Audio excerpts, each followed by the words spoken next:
Breaking news, breaking news, breaking news, breaking news. Yo, check it out.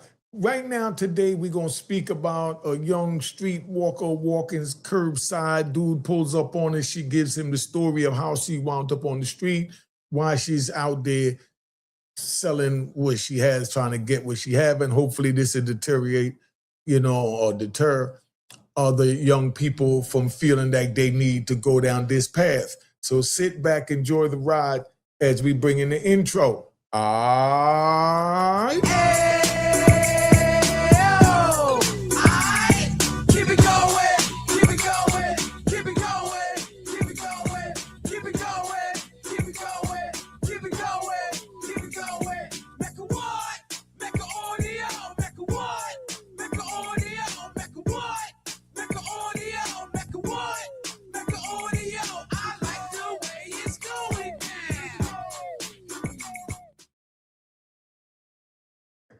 Now, we're going to take it from here. We got a young street walker walking. Dude walks up and he asks us certain questions. I want you to listen to the response to this. And I think you should have every young person, male and female, sit down and listen and hopefully comprehend something that I'm saying and add on to it to talk to your youth around you about how you don't want them to wind up like this. All right? Hello. So what's your name? Crayola. With Crayola? Mm-hmm. Wow, how'd you get that name? My godmama gave it to me. Godmama gave it to you? Mm-hmm. Okay. So how long have you been doing what you do? 3 years. 2 years? 3. 3 years? Mm-hmm. Okay. And why is that? Why is it? Yeah. Truthfully, I felt like somebody took everything from me. Somebody took everything from you? Mm-hmm. Okay. Right there, he should have asked her, what did they take from you? But let's listen further and see if she gives us an indication on what she's talking about. Guy Mm-hmm. that you was in a relationship with Mm-hmm. took everything from you Mm-hmm. and kind of put you in a bad place. Mm-hmm. Okay, I got you. So you just kind of do what you got to do to make money and survive. Mm-hmm. I got you. Okay. What's the worst thing that's ever happened to you from doing this? Somebody having sex with me at gunpoint. At gunpoint? Could you imagine this being your child or your sister or even your mother, and they saying that someone had sex with them at gunpoint? If this don't show you that you don't belong on the streets, I don't know what will, but we're going to listen to a little bit more because I'm sure something else will grab your interest. Okay, that sounds like assault. Yeah. Yeah. Okay. But How many times has that happened? Twice. Twice already? Once in San Bernardino and once on Fig. Once. You see what I'm saying? She talking about Figueroa, right? That's what he's going to say when it come back. But my thing with this that I want y'all to understand is she remembered the 2 locations. That means she remembered the 2 or 3 or however amount of people it was that awed her at gunpoint. Can you believe this is how our babies are living on the street? How old do you think she is? We know she's over 18. I got this from a YouTube channel, Dre. So, you rap bastards and flip-flop wearing in public trolls that want to try and say something. But these young people need to see this so that they can understand how real it is out there in the streets. Just listen to her answers. But she knows the place, the location, the town. That means she knows the individuals, but she don't feel that it's worth even reporting because in her mindset, she may believe that this is a normal behavior that, does not deserve to be punished. Do you think this behavior should be punished? Put it in the comments. In San Bernardino, I once on Fig. Figueroa? Mm-hmm. Oh, okay. So you go way out to Figueroa? Mm-hmm. Fig. San Diego. San Diego. What's that other one? Like above LA. What's that city? I'm not too familiar, but bottom line is she's saying that she's a traveling sex bot. She carried the spot wherever it needed to be carried, even all the way up there to where she can't remember. One of them white cities up there, but Oh, okay. All right. So, you don't ever worry about maybe your family or somebody seeing you out here, or has that already, all that stuff already transpired? nah, all that already transpired. Is that right? I'm one of them truthful people. I keep it 100 with my family. So what? I could have actually one of my sisters like literally pull up. Okay. So what was the interaction like when they first found out what you do? They was mad. They were mad at you? Mm-hmm. Everybody, your parents, your my older siblings? sister actually came and took all my kids from me. She took all your kids from you? Mm-hmm. She still has them? Yeah. Really? Okay. And your parents? My mother, yeah, she's still alive. My dad is actually, he's actually a pimp. Your dad is a pimp? Yeah. Wow. So was he upset when he found out that you was doing this too? He probably don't even know. He's still in jail. Oh, he still doesn't know? Mm-hmm. Okay. Are you worried about him finding out? No. She's not worried about her father finding out that she's out there selling her privates because her father's a pimp and he's in prison. Do you hear this lifestyle that's going on? Is this what you want for your children? You know how females say, man, I'm tired of her. Or I know a young, let's ride. I know a young lady that I met, and she, she used to come visit me in the prison, and she told me that that when she and her sisters turned 18, her mother just put them out.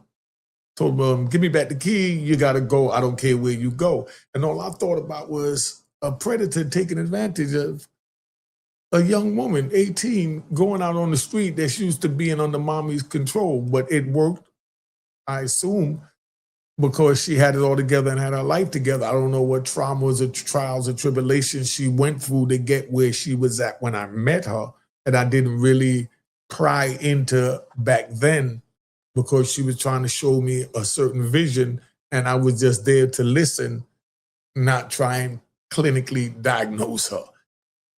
But I know she said her mother put out when she was 18, and I asked, I said, whoa, I said, so how did you survive? Of course, the first thing, like, yeah, and I feel, no, I was all right, but she didn't really get into the mechanics of, the cons that, or the mishaps that she went through at that time.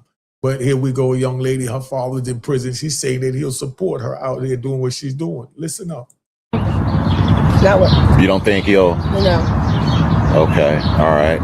He'll probably support. He'll probably what? Support it? Support. Her father may support her laying on her back, spreading her legs, but some change. What do y'all think about that? Put it in the comments. Y'all need to put it in the comments. What do y'all think about that? Please put it in the comments. Okay. So, so what do you think it would take to get you out of this type of situation and out of these streets? Like, what would it actually take for you to to try? Have you ever thought about like trying to get a job, or did that just not work for you? Like, I get bored. You get bored working at a job? Okay, so you like doing what you do. How come? And it's more who cares? Like, more. This is where the emotion came in. I'm gonna run this back just a little for you to look at her emotion when he stumped her with that question, but he didn't really know how to pry a true, unique mega audio style. All right, but check it out. it's more who cares? Like, More like don't have to give no carefree. Yeah, don't give nobody no commitment. You don't have to sit there and worry about what the next person is doing. So. Right. Okay. All right. She did a lot of mumbling to say nothing. That was the embarrassment. That was lost for words, saying you got me stuck. You put it in the comments, right? Y'all put in the comments what you think she said. Rewind it and put it in the comments, because I don't know what the heck she just said. So, you don't worry though about getting hurt or anything like that? Yeah, I don't do it all the time. I do it when I feel like it. It's not You do it when you feel like it. So, and when it's you do, an everyday job for me, but at the same sense, it's not. Some days you have good days, some days you have bad days. right. And what's a bad day? Ain't making no money at all. No money at all? Mm-hmm. What's the most money you ever made out here? In San Bernardino? Yeah. Or in general?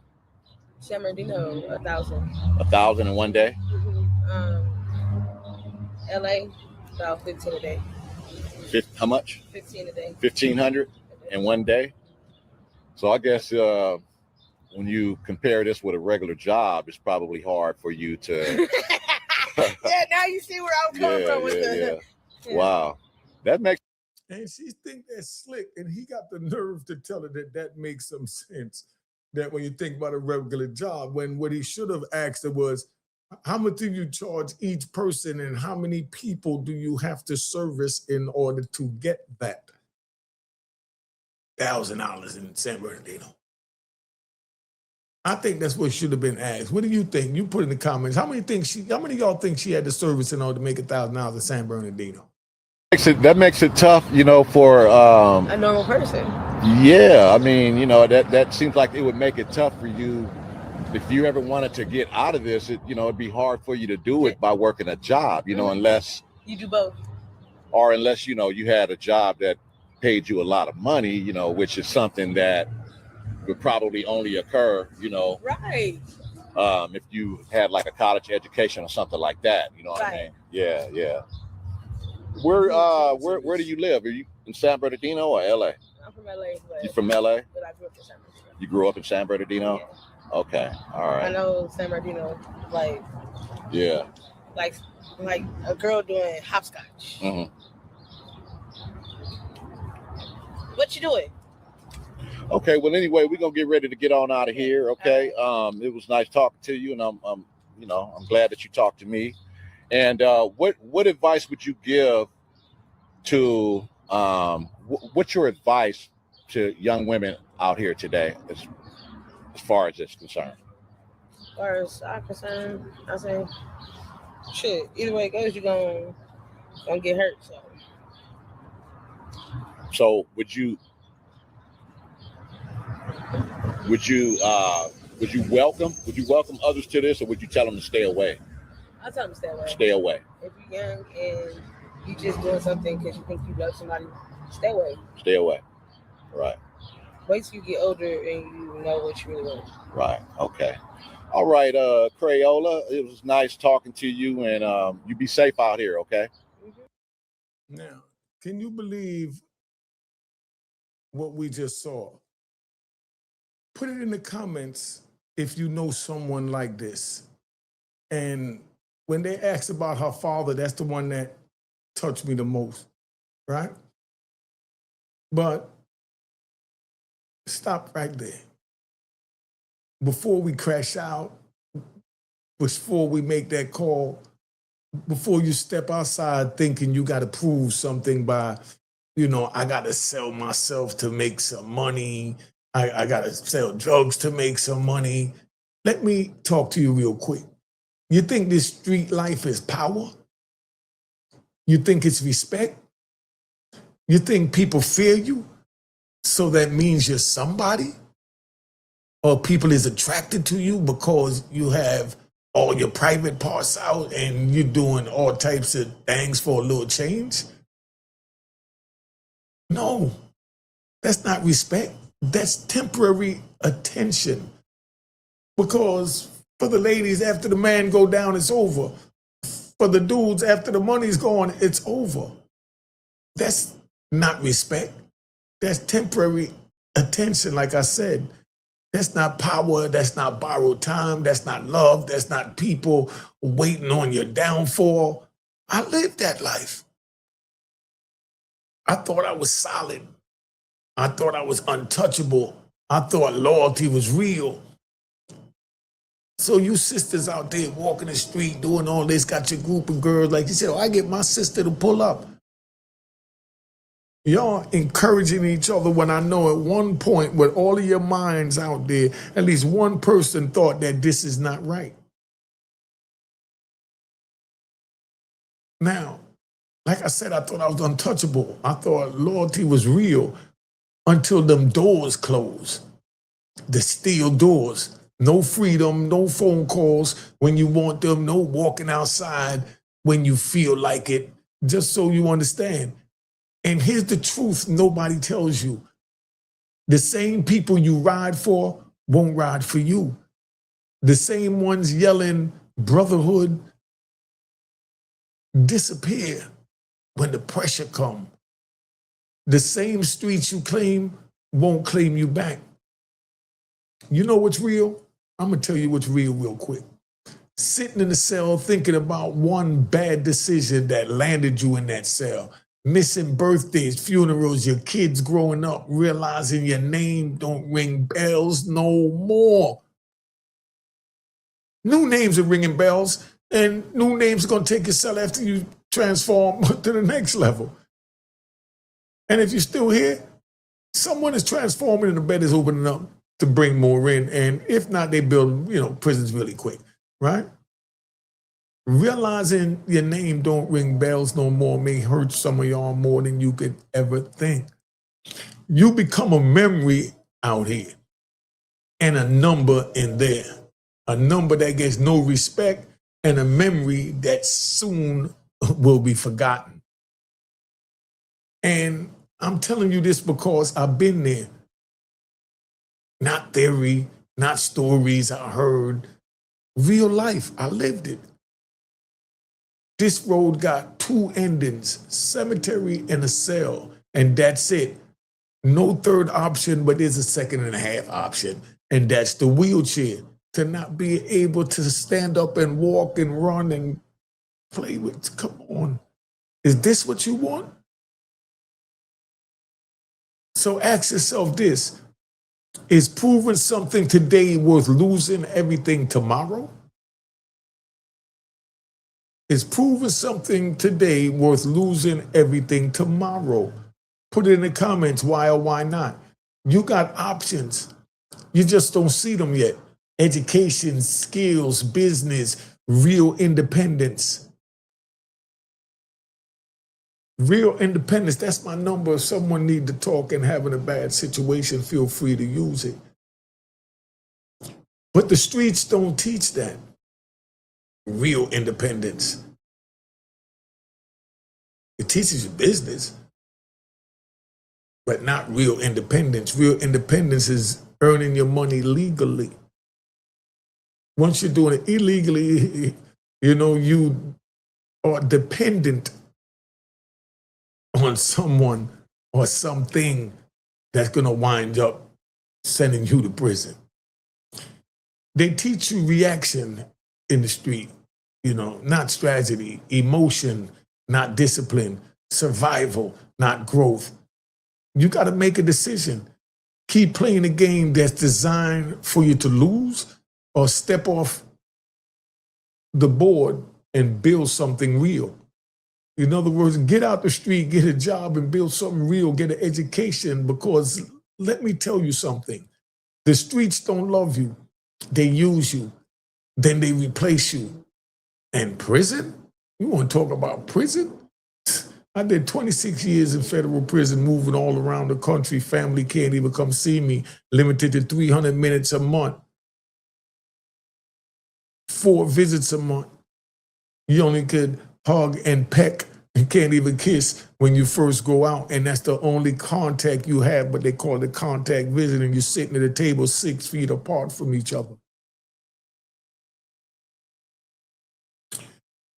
Prison will remind you every single day that freedom is priceless. And then you get out here and you forget about it, that this freedom is priceless. And you gave it away to go to prison. So I'm talking to you direct, right? You still got time. You still got choices. You don't got to end up like that, but you better move different. You better move different. Don't tell me I didn't tell you that you better move different, right? Now, let me ask you these 10 questions, right? I'm going to ask you a couple of questions, and that's my number up there, like I said, right? But I want you to put in the comments, is street loyalty real or just a word people use until pressure hits? Put your answer in the comment. Loyalty in the streets is conditional.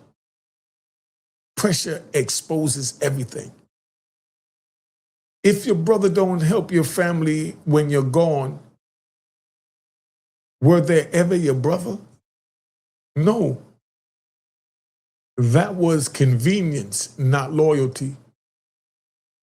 So you understand. Is fear mistaken, right? Is fear mistaken for respect in the streets? Every time fear disappears, the moment you fall. Would you still choose this life if you knew the exact day that it would end for you? Would you choose this if you knew what the end results was? I definitely wouldn't have chose the path I chose if I knew the end result would have been life plus 20 in federal prison and serving 26 years when my kids grown up. I don't even know them. I come home and my kids under 10 years old, 18, 18-month-old, they got babies. I come home a grandfather. I don't want you to have to go through what I went through. So like I said, is fear mistaken for respect in the streets? Every time fear disappears, the moment you fall. Are you building a future or just surviving the moment? If it's only survival, you're already losing. Do the streets reward intelligence or impulsive decisions? They reward recklessness, then punish it later. Is crashing out strength or lack of control? That's weakness disguised as toughness. If prison is guaranteed at the end of the road, why did you walk down that road in the first place? Because people think they're the exception until they're not. Are you really respected or just tolerated until you fall off? If you didn't have the bag, would they still be keying around you? Put in the comments what you really think about that. If a person that you know or yourself didn't have the bag, would the people still flock behind them? Are you really respected or just tolerated? Most people only respected while they're useful. You're only respected when you're useful. If you had a second chance to avoid it all, would you take it? That's the question. But right now, you still got it. So you let me know what you think. Subscribe to my daughter's YouTube channel at Juanita Mecca Audio, my man Real Boss TTTV. You know how we do it over here, Unique Mecca Audio, and subscribe to Unique Mecca Audio, Prison Stories, and Unique Mecca Audio.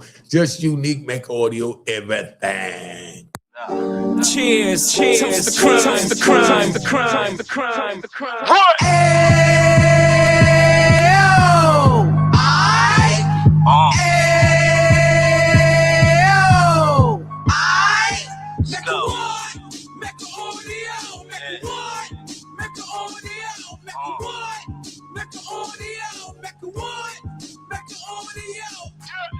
Fresh out the can of 26, deep back on the strip, getting back in the mix. What he mentions a gift. You stand up 10 toes down, and I suggest you pay attention to this.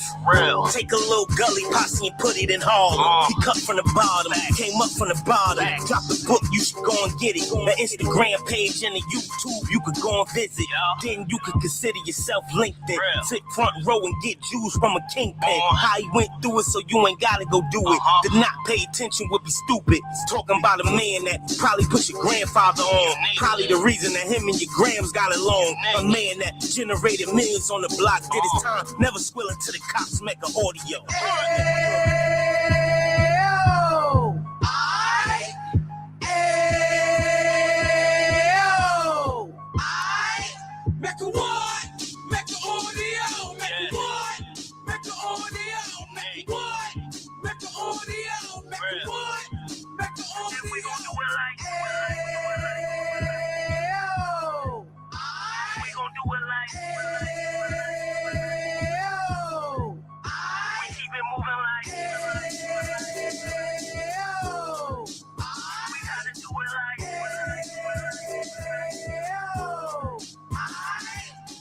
Get it live like 2 G's in the 90s. Drop top beamer so shiny. I let shorty go, she was wine. Treat her like my past, she behind me. Spend a couple bands on the dapper Dan. You be back again, getting green like a Packers fan. No cap, it's a roaring uptown. Baby horn uptown, Dominican bust downs. Now we on the positive, we got a lot to give. Now he trying to stop the kids from being inoperative. So take heed, homie, lend an ear. He started in uptown, he gon' finish dead. But now it ain't about selling drugs, buying cars. It's about buying property to make the community ours, so we can give back to the